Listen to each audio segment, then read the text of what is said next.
Bukowski. To some, he is rude, crude, irreverent, doesn't care about anything or anyone.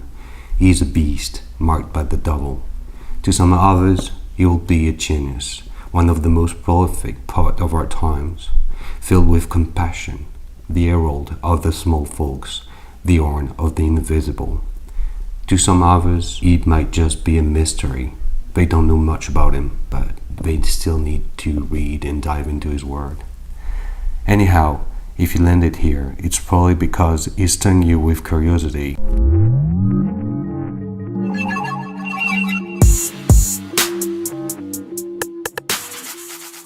Welcome on the Dirty Old Brown Show, you, I, and Bukowski. I'm Corey. As you might have noticed, Bukowski is not the flat kind of writer that just pleases everybody. The 20th century was like the century of the atom, and Bukowski was its pen. So some of you might already know him and you love him and you're just happy to hang around here because we're going to speak about someone you like. Some others might hate him, and I just hope that by sharing my experience with him, you'll just get to give him another chance. I would be so happy about it. And maybe you're just curious about knowing a little more about him. I hope that by telling you how I got into him, it will help you to just jump in and get to it. Here is the little story, the story that is behind the book, the story that brings you to read an author, how I got into him. I was at a friend's place. It was 2 summers ago, 6 months before the grumpy virus came to kick us right in the balls.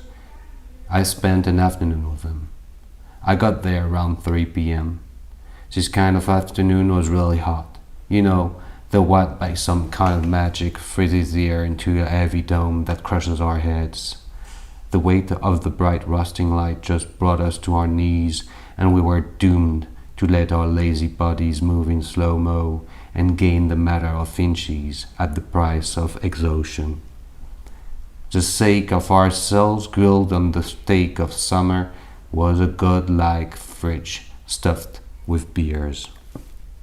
Eventually, beers got their job done. The sunlight was fading. It took its time. It was 9 p.m. already, and we didn't even think about eating anything yet. That's when, wasted, my friend found it appropriate to bring Bucks up.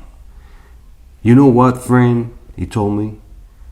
"I think I've just read the worst pervert I can think of. Do you know Bukowski?" I didn't. "Well, you know the guy's just an infamous bastard. Dark, gross, disgusting, creepy. A goddamn word in which everybody's grey. No right, no wrong.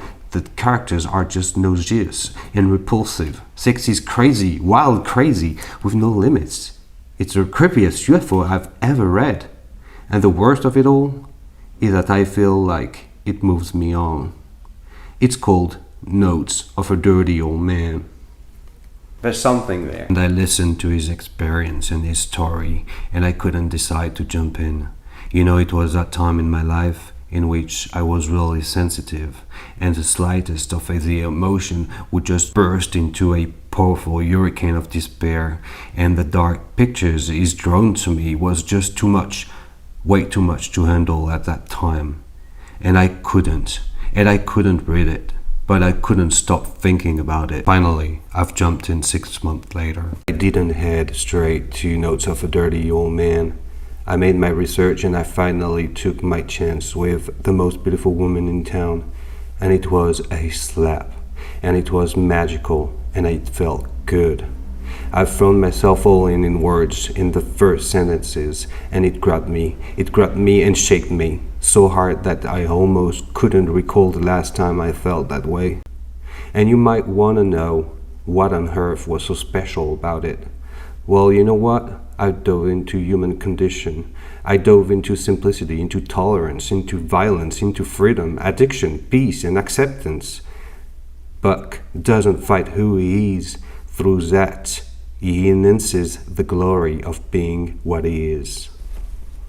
And what relies behind all the trash that he just takes pleasure at throwing at our faces is love and empathy, an invitation to live the day through the infinity of the present. He urges us to live our lives without asking for permission. He got under my skin, into my heart. He stung my soul, and he changed my life by its preach. And I live, and I'll die, and I'll be. And that's okay, because he'll put your fears to rest. And by sharing my experience with you, I think I just want to tell you that if you choose to dive into Bukowski work, you'll dive into mankind. You'll dive into all the words that our decision makers try to hide from us.